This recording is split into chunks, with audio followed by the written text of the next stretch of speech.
Hello, assalaamu calaykum waraxmatullaahi wabarakaatuhu dhammaantiin bulshada Soomaaliyeed waan salaamay Soomaaliyey assalaamu calaykum waan istaxa wadani waa walaashiin caawa jawi degan gurigayga dhexdiisa yaa ii warrama bal ii warrama warka isii seelaya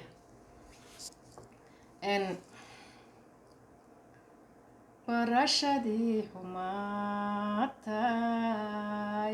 haddii aanan bir kugu goynine ileen kuma baahne haddaan hadal bilaashiyo beenay wax kugu falo ballanqaabo ku aamino cashaqow badadaba haddii aanan ka bixin waad hawlo badatay uuraha ka korine badweynkaga talabine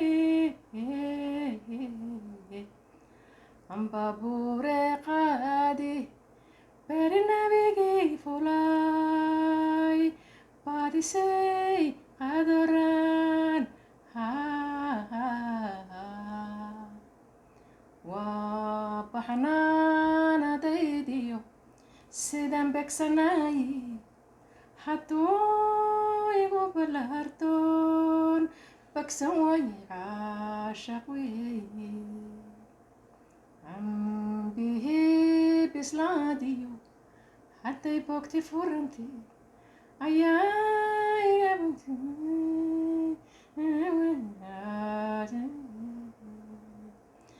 biyihii wabi shabeelaan ku butaacin doonaa allay baada jacaylkeen allay baday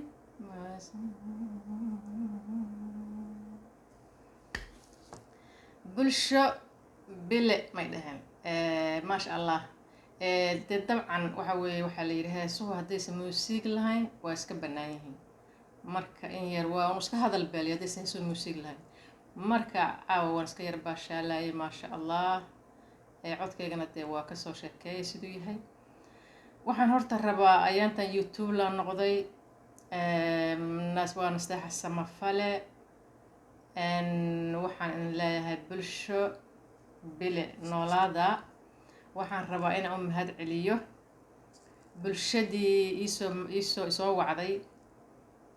iisoo ducaysay ila soo xiriirtay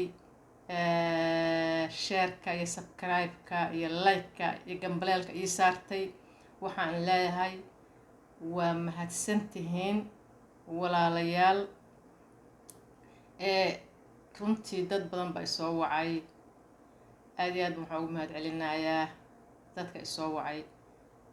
oo runtii wallaahi walaalaha Soomaaliyeed aad iyo aad baan u jeclahay waad dhiirigeliseen marka isoo wacdaan oo tiraahdaan maasha allah hore u soco nasteexo barnaamijkaagu waa fiican yahay marka ay tirahdaan waxaan dareemaa soo big weban qof maaragta maasha allah marka waan kaga mahad celinayaa walaalayaal caawa jawigu waa guriga dibadahaasaan marmari jiray ku lugeyn jiray dhulkaas inta tusi jiray caawa waa gurigayga iyo jikadeeda ka shidan tahay waxaan idin leeyahay walaalayaal ookiyaalan caawa dee ma qabo runtii ookiyaalaha waa u barto markaan ookiyaalaha qabo qof qaawan baa imoodaa marka sorry haddii aan in yara maaragtay xishooda si qof qaawan camal marka horta arrimahayga waxay caawa isugu saabsan yihiin waa idin mahad celinayaa jawi degan inaan kugu mahad celiyaan rabay runtii barnaamijkii aad iyo aad u socdaa waxaanse rabaa inaan xasuusiyo saaxiibayaal walaalayaal qaraabo my friends my family waxaan rabaa inaan xasuusiyo I love you inta jecel waan jeclahay kolley weli qof yiraahda waxbaa kaasi ah weli ma arag laakiin dabcan haddii xataa la yiraahdo dabcan qof boqolkiiba boqol perfect ama jiro somehow qof walba maaragtay waa caadi haddii xataa maaragtay waxa laysoo sheego laakiin wallaahi dadka waxaa moodaa qalbigayga inay ogaayeen sidaan u jeclahay bulshada Soomaaliyeed inay jecel yihiin waa dareemo marka I love you so much Somali people and especially saaxiibada ila soo xiriira saaxiibada jecel especially saaxiibada jecel qaraabadayda familkayga anoo ka tagin dadka ii dhow anoo ka tagayn horta barnaamijka wuxuu ku saabsan yahay mahadcelinta noocaasa waxaan kaloo rabaa inaan xasuusiyo saaxiibayaal horta maasha Allah barnaamijku waa kala socday waxaa subscribe-ka wax yar subscribe-ku waa yar yahay inta kale aad bay u socotaa muddo dhowr bilood waxaa la rabaa in la gaaro dhowr kun oo bahalka views oo fiirsasha iyo like oo kun la rabaa in la gaaro dhowr bilood gudahood marka subscribe-ku wuu yar yahay dad badan ba waxay yiraahdeen subscribe-ka ma fahmayno qofka hadduusan gmail lahayn ama maybe uusan lahayn hotmail uusan lahayn way ku adkaanaysaa marka waxaan ka codsanayaa inaad gmail iska wada samaysataan hotmail samaysataan intaas isku caawino aniga run ahaantii waxaa weeye bulshada youtube-yada leh ama maaragtay leh maxay ahaytoy kanaalada leh wallaahi qof kasta like u saara because fartaydaas wax ku jira faa'iido ku jirta waydan uga hakrinay qof walaalkay aniga ruuxin inaan idiga hakrinaysaan u malayn maayo soo bakhayl ma tiidin saas bakhayl ma tiidin laakiin waxaa laga yaabaa markaad like subscribe-ka aad loogu baahan yahay subscribe waxaa waaye markii aad soo gashaan calaamadda guduudka waa subscribe-ku arkaysa English waaye marka halkaasaad ku dhifanaysaa horta marka hore suulkaa saaraysaa meesha like ku taalo subscribe-ka saaraysaa gambalelka haddana saaraysaan share-na sii dhuftaa waa wax maaragtay wax easy waa qof walaala waxa aad ugu deeqdo wax ugu yar waa marka intaas waan xasuusin iyo mahadcelin iyo barnaamijyada inaan gaagabshan waa rabaa laakiin wallahi markii aan maaragtay soo fariisto oo aan damco inaan fariisto wax sheego waa igu bataan waayo dadka waxna dadna ma ogtay waa wax qof wax ilaahay ka dhigay maaragtay wax kale iskama u dhigi karo marka walaalihii damcan runtii la soo xiriiray waan mahad celinayaa waxaan kaloo rabaa marka waxa la nasteexay horta siyaasadda maad ku dhifatid kuwa kalena waxay yiraahdaan nasteexay siyaasadda iska dhaaf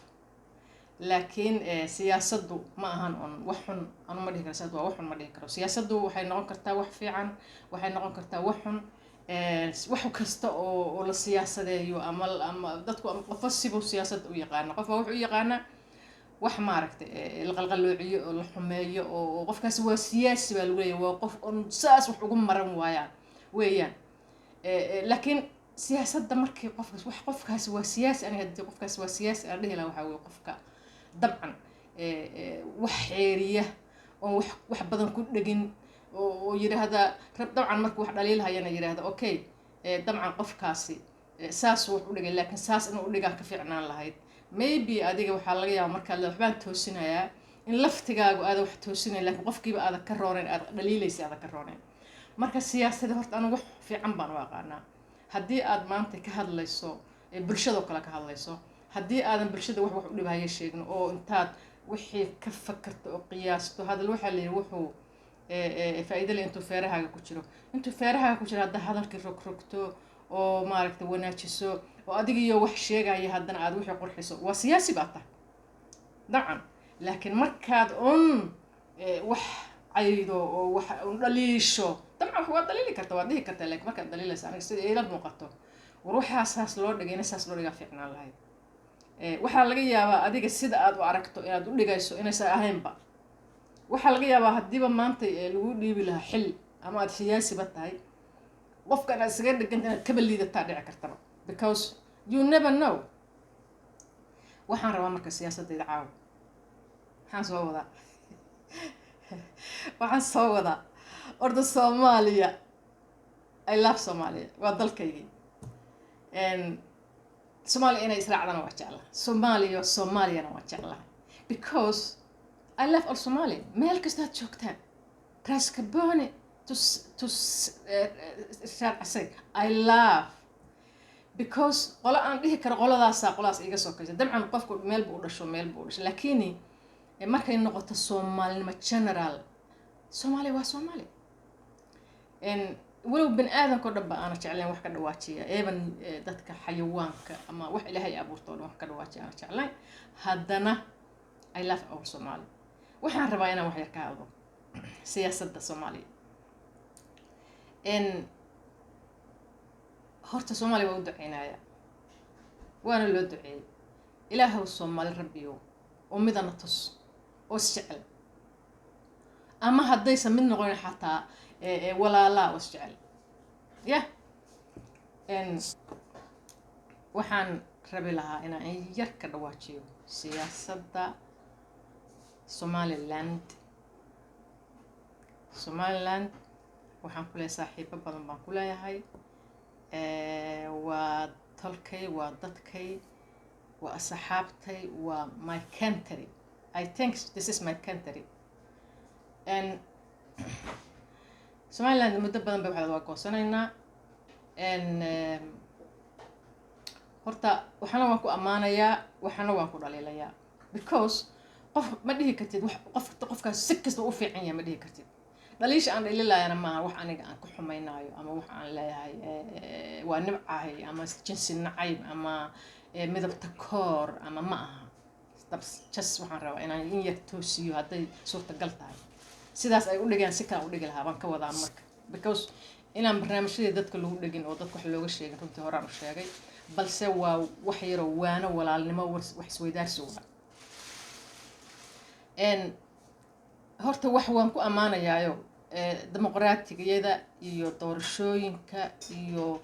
dadkooda say u jecel yihiin iyo dalkooda say u dhisaayaan I like okay hadday goosanayaan oo damcan ay suurtagal u tahay ma kasoo horjeedo because haddii qof walaali uu wax doorto wira waxaas aniga rabaa damcan inaan ku tixgeliyo waa mudan tahay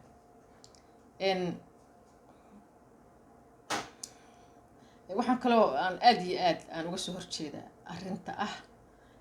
dhowr jeer aan ka maqlay Soomaaliya waa cadowgeena Soomaaliya waa necebnahay midabka takoor marya dad qofkii calankii Soomaaliya iyaguba ay sameeyeen oo laga soo gaaray qofkii qaata waa xiraynaa waa dilaynaa waa gubaynaa marba waxaan arkayay dad masaakiina oo dhinacaas cadan qaxootiya oo kusoo xirtay I don't know badda berberinayd baan umaleynaya dekada berbera inay ahayd baan umaleynaya oo la leeyahay la kala soocayo leeyahay ma kuwaas wax soo degan kuwaasna soo degi maayaan waxaan arkayay dad masaakiin oo marya inta kusoo labisteen la leeyahay hala gubo oo hala xiro waxaan arkayay maxay ahayd dad intay Muqdisho aadan ka soo heeseen la ceersanayo waxaan arkay kuwa la xiraayo waxa weeyaan marka somehow qofka hadduu asagu midab jinsi nacayb iyo midab takoor iyo maxay ahayd cunsurnimo ku dhaqmo dabcan ma isleedihin marka madax banaani baa la helayaa because qofka waxa weeye adduunku indhuhu kugu haya bini aadamku indhaha kugu hayaan marka inaad marka aad madax banaani helayso ama aad aqoonsi helayso ama lagu leeyahay good for you ma malaynaysaa waa may walaalnimo iga tahay iyo toosin iyo maaragtay iyo jacayl ba iga tahay runtii ma aan ku dhaliilaayo marka waxaad ku fiicantiina waa idin sheegay dabcan waxaan kaloo rabaa runtii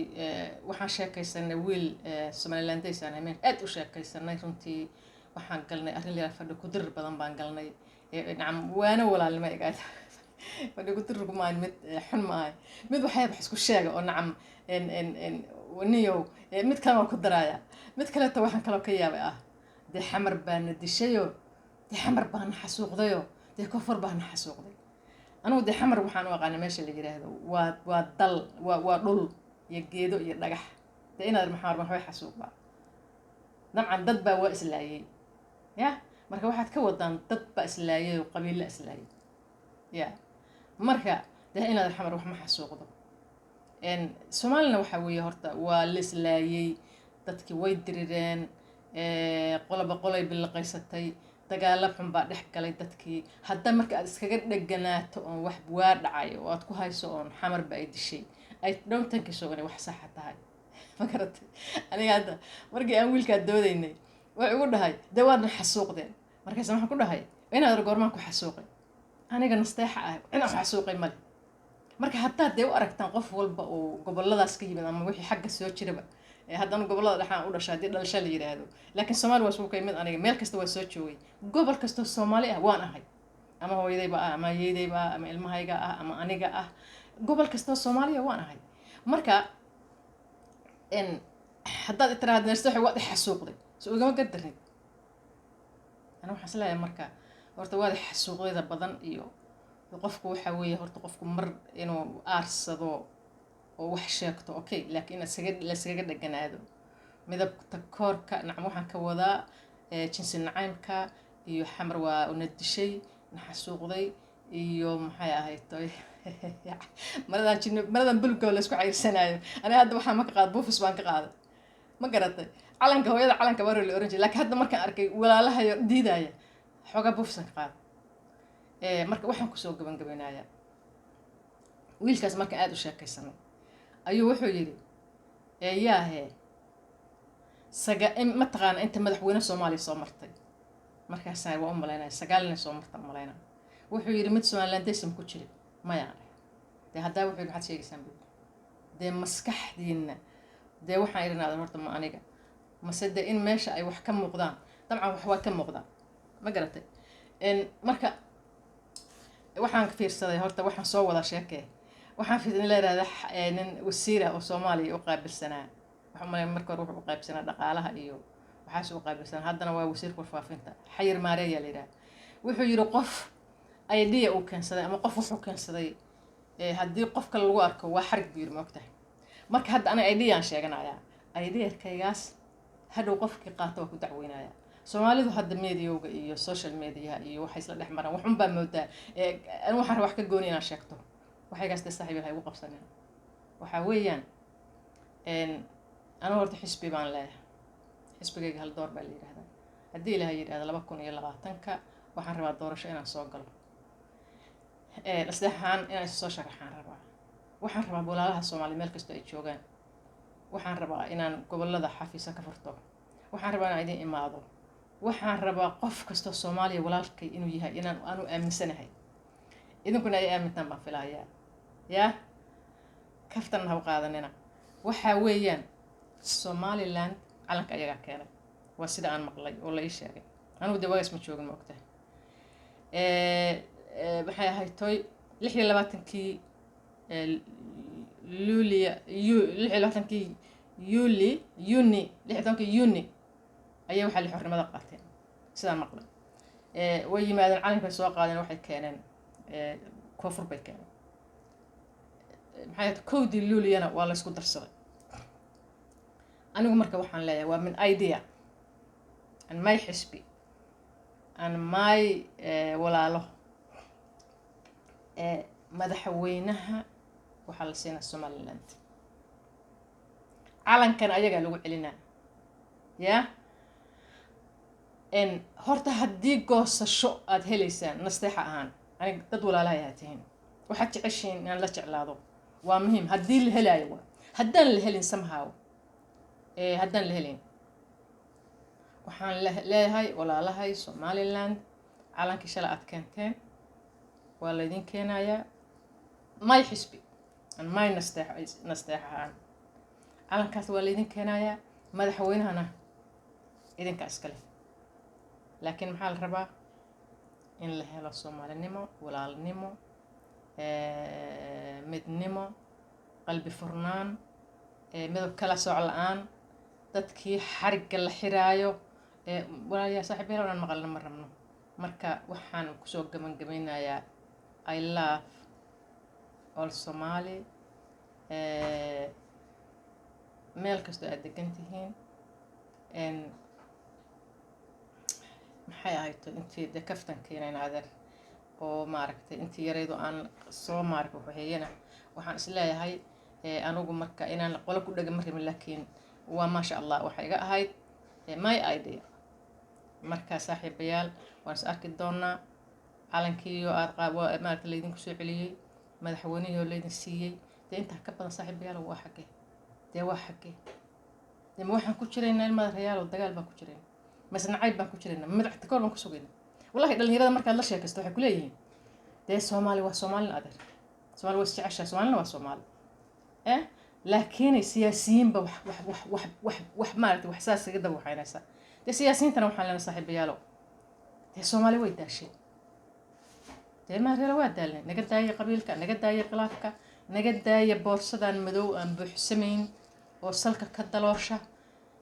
walaalayaalow nabad baanu doonaynaa dee anigana waxay ila tahay calankii oo somaliland lagu celiyo madaxweynihii oo la siiyaa my idea this is my idea marka waana salaamay assalaamu calaykum waraxmatullaahi wabarakaatuhu iyo subscribe please subscribe okay aad iyo aad u mahadsantahay walaalayaal nabadgelyo noole kulantay see you